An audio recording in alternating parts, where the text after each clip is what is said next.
Hello everyone, welcome. In this video, we're going to talk about quantum theory, wave-particle duality, and then give a little bit of a picture of where the electrons are in the atom. So we'll be discussing orbitals, basically regions of space where they can reside.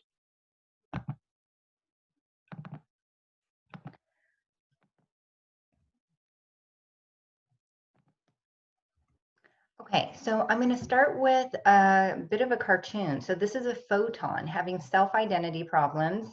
And this photon asks, am I an X-ray, a photon, am I an X-ray photon or a radio photon or visible? So these are all on the electromagnetic spectrum.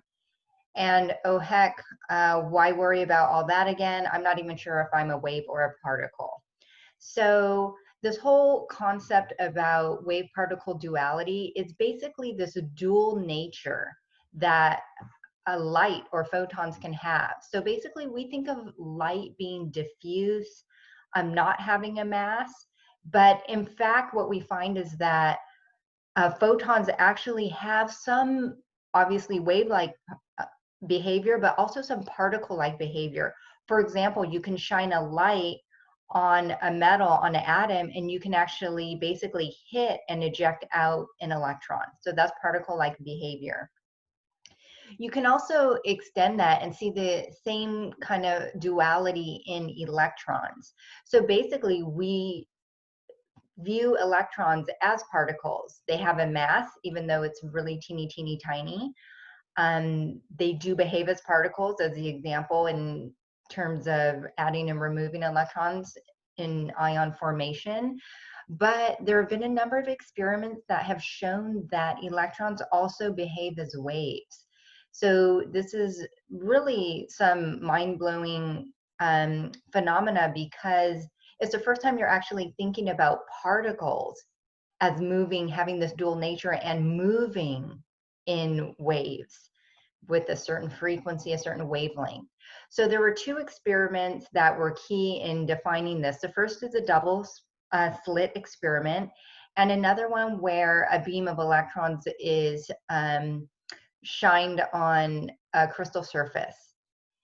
I'm going to ask that you guys pause this video and watch this YouTube video of the double slit experiment. It's only 5 minutes, and it's basically a cartoon version of the actual experiments that were done. So go ahead and pause, and then I will continue and discuss what comes out of that experiment. Okay, so if you saw the experiment and you're totally confused, you should be.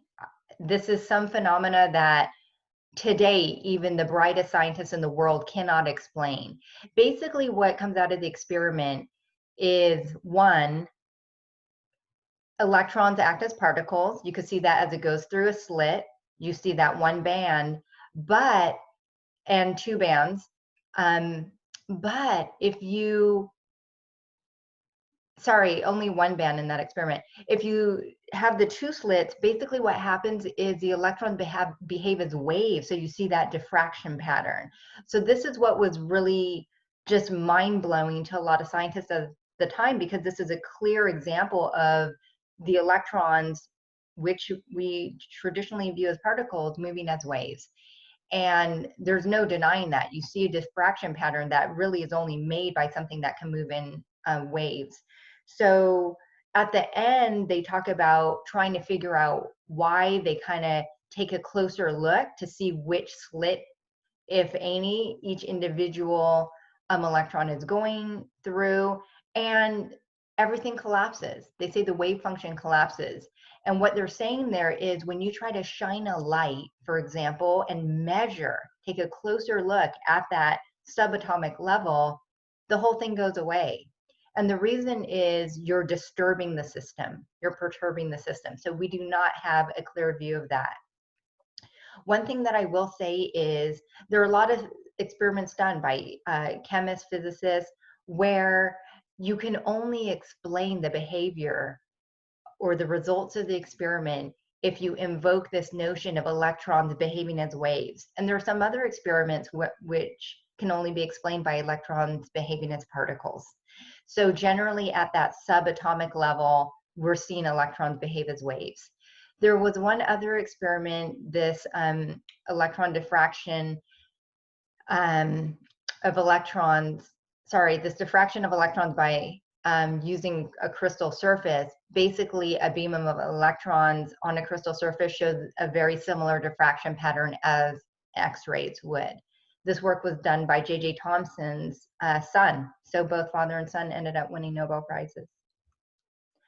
Okay, another scientist, de Broglie, comes along and he defines this a little bit more. He says, okay, particles do behave like waves and they move at a certain wavelength. And he generates an equation for this. He says the de Broglie wavelength is h, which is Planck's constant, divided by mass times speed. So u is speed. So basically what de Broglie is saying is that all particles are moving as waves. This is where it gets really hard to wrap our heads around this. Electrons, okay, we don't really have a connection with electrons. We can't really see them. Sure, fine. Maybe they do move as waves. I don't know. Something mystical happening there. But then that's really extended to saying all particles. So that means a marble, a baseball, even people, even us. So that's where it really gets in your head a little bit. Okay, now I've got to, kind of let go of my traditional notions of what matter is and how matter behaves. So let's just take a look at this. I don't need you to do any calculations, but I just wanted to use the de Broglie equation to show you something about how a baseball moves in waves.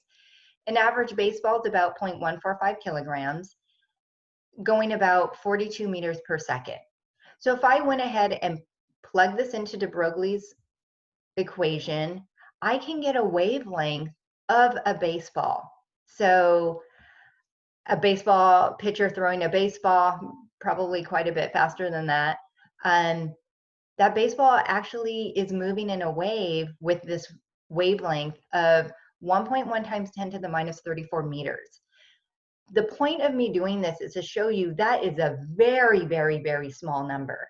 The wavelength is so teeny tiny, we can't even see that with the human eye. That's negligible. So now when I look at this, I'm like, okay, I'm all right with that notion, particles moving in waves, that's okay. Let's now look at an electron. The mass of an electron, 9.1 times 10 to the minus 31 kilograms. Just to remind you, we say it's 0 relative to the heavier mass of the proton or neutron, but there is a mass. And it's going about 2.2 times 10 to the 6 meters per second. If I plug this into the equation, I get a wavelength of 3.3 times 10 to the minus 10 meters. Okay, that's also small, but what's the size of an atom that an electron resides in? An atom size is about 1 times 10 to the minus 3 meters. So now you can see that is significant. Okay. There's, just like you saw at the end of the video, if you try to take a closer look and analyze the position and behavior of an electron, just everything falls apart. They said, their words were, the wave function collapses. Basically, if you perturb the system, you're going to mess up its behavior. So there's something called the Heisenberg Uncertainty Principle. For those of you Breaking Bad fans, this is your Heisenberg. And what this says is there's just an inherent limit to our ability to measure and know the precise location of an electron. So you guys will never be asked to use this equation, but what comes out of it is this change in position, change in momentum will always be greater than this this factor here, which is related to Planck's constant. So for example, if we're trying to do an experiment and the only way to determine the position of an electron is to really get in there with some sort of special scope, shine a light, add energy, and you've got to find some way to measure that. That will disturb the position of that electron. Okay, why do I bring all this up? It's because knowing that the electron moves in waves helps us figure out where the electrons really are in the atom. So we've already covered the Bohr model, which has these orbits. We have the nucleus in the center, and we have this ground state n equals 1 that electrons can be in. The next level, n equals 2, n equals 3. Can't be in the space in between. It's either in n equals 1, 2, 3, 4, 5, 6, blah, blah, blah, all the way out to infinity, or out of the atom, ejected, where you lose an electron. So knowing and studying that the electrons are behaving like waves, we have a greater notion of where the electrons can be. And what comes out of that is basically regions of space where we could predict an electron will be. So there was seminal work done by Erwin Schrödinger. He ended up winning the Nobel Prize in 1933 for coming up with this wave equation. So clearly you need higher math. Some of you will actually work with this equation. I do believe that. It may be physical chemistry. But basically, we obviously aren't going to work with this in this class. But basically, solutions of this equation give energy states, energy levels of where the electron can be in the atom.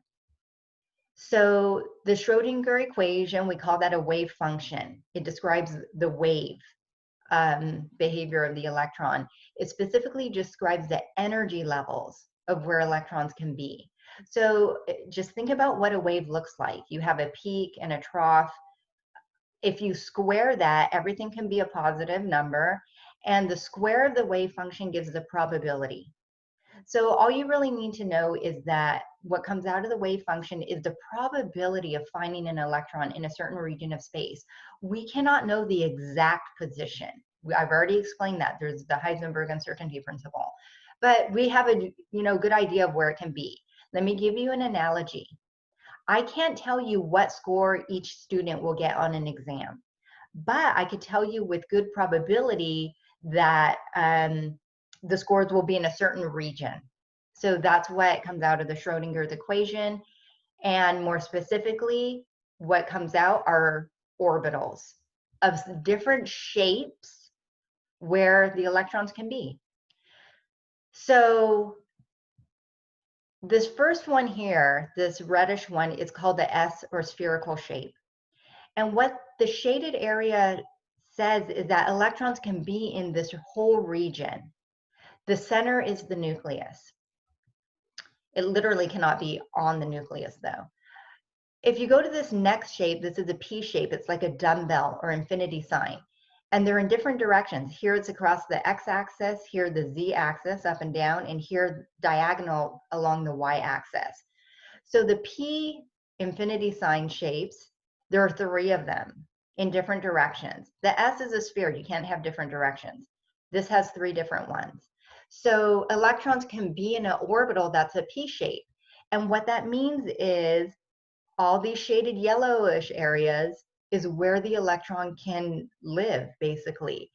It can't be in anything outside of that, just in these regions here. There's a region across that you can't see that well, but there's a node. There's a nodal plane here where an electron cannot live. Okay, the d orbitals are shown here. They're like clover shapes. So anytime there's a shaded bluish area, that's where the electrons can be. There are 5 of them, 5 different directions, and one kind of funky one. It's like a donut with what looks like a p orbital. And then there's F's, a little bit more clovery, and there are 7 of them. Okay, so these are the different rooms of a house that an electron can be in. So let me just remind you about the Bohr model. The Bohr model shows these different levels or shells. So here closest to the nucleus is n equals 1, n equals 2 is the next one out, and the third level is n equals 3. You keep going out, n equals 4, etc. So these levels, these are like floors in a house. The first floor, the second floor, the third floor.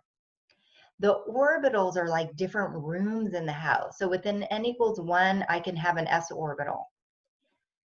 And you can only have an s in n equals 1 because there's just not a lot of space. When you can get into n equals 2, there's a little bit more space. So you can actually have 2 rooms in the house, a 2s and a 2p. The big number in front is just the n level, 2. But you could fit an s and a p. When you get to n equals 3, then you could fit more, an sp and d. Okay, so basically electrons can be defined as what level they're in, like at n equals 3, and what room they're in. Say this particular electron is in a p orbital, not a s, then we would say that electron's in a 3p orbital. We can get more specific because there are those different p's, px, py, pz, and we can define those more. We use different notation for that. Let me just, before I leave the slide, I just want to review some key features of the Bohr model. If you have an electron that is at a lower energy level, like n equals 1, and again, something that's closer to the nucleus is held more tightly. An electron closer to the nucleus is feeling more attraction with proton Penelope and electron Ed. So it's harder to pull it out away from the nucleus. So if you want to go from a lower to higher level, energy needs to be absorbed, and it's absorbed from a photon of light. So that means you're like walking up the stairs of the house as well. You could think of that analogy. It takes energy to go up to higher levels. The other thing to point out is if you're already at a higher level, say this electron here in n equals 3 is going back down to a lower level, that means it had higher potential energy. Think about the electron as being on a rubber band that's stretched out here. If you let go of that ball on a rubber band, it's going to snap back closer to its original position. Energy is released. You feel that if it hits you. So energy is released when you go from a higher to lower level, and it's released in the form of light. That's why sometimes we do see light. If it's in a region where we can see color, then we'll see that as color. But that light is shown here as a wave, and the arrow is pointed out, meaning light is leaving, light is released. And you can calculate that. Light is h times its frequency. That should also equate to the energy needed to go between these two levels. Each level has its own energy. The difference between the two, the final minus initial, is that change in energy. Okay. So just to give you the bigger picture, because I've shown you all these different orbitals, but really, are they separated? What? Where are they in the atom? They basically account for all of the electron space in the atom. So just remember, these are locations where an electron can be. It's not like they're there simultaneously. There's another video that shows this a little bit more in 3D if you want to see this. Okay, in addition to having different shapes, the SPDs, Fs, you can have different sizes. So if you're, again, closer to the nucleus, you have a smaller shape. As you go to the next level, you see that we went further from the nucleus, so it is bigger. Your shape is here. What I want to point out is for the 1s, n equals 1, there's all this electron density close to the nucleus. So if you have this plot, this is just saying how much electron density there is on the y-axis. On the x is distance from the nucleus. So here is the nucleus here, kind of at 0, and then you get further from the nucleus. So the red 1s, right after the nucleus, you start increasing electron density, and then it tapers off. So you're here in the center, you have a lot of electron density here, and then it tapers off as you go out. For a 2s, it's a little bit different. It's not the whole space is electron density. There's an area close to the nucleus where you have some electron density. That's shown here in yellow. Then there's what's called a node. A node, again, is a place where electrons cannot exist. So it's this white space. And then if you keep going further out, then you have more electron density out here. So in this yellow region. You see something similar with the 3s, further out, one additional node. But keep in mind, keep in your mind that these are spheres. So even though you go out, this is spherical. You have these like spherical bands almost. And this is like kind of a cross section for you to see. Okay, this is the last slide I want to do for this video. And basically, I just want to really have you see what types of orbitals are in different levels. So I write over here n equals 1. In n equals 1, you can only fit it in a 1s. In n equals 2, you could have a 2s and 2p. Ignore the red arrows for now. N equals 3, you can have a 3s, 3p, 3d. N equals 4, you could have a 4s, 4p, 4d, 4f. 5, you could keep going. Just to let you know, we kind of end with f because those represent the orbitals for the elements on the periodic table. After F, it goes alphabetical, G, H, I, etc. Okay, so I just pointed out the specific orbitals in each level. Later, what we're going to do is we're going to fill up the electrons of an atom in these orbital levels. And the direction it's going to go is basically the closer the orbital can get to the nucleus, the lower in energy, the more attraction it feels from the nucleus. So those will be filled up first. The arrows show that. If you do the arrow going down, and follow the arrows, a 1s is filled first, then go back up, a 2s, go back up, a 2p and 3s, go back up here, a 3p, 4s, and then a 3d and 4p. So just notice that you don't just fill up all the numbers first in sequential order. You don't fill up SPs, Ds first. As you get higher up, there's very little difference in energy. So it really depends on how much an orbital can penetrate to the nucleus. So for example, an s orbital is spherical, so it can get closer to the nucleus. When you start looking at the Ps or the clover shapes, most of that electron density is in the outer area, so that it's not as close to the center. So you may have a 4s, for example, filling up first before a 3d. Okay, this is where I'm going to end here, and we will continue more with looking at quantum numbers.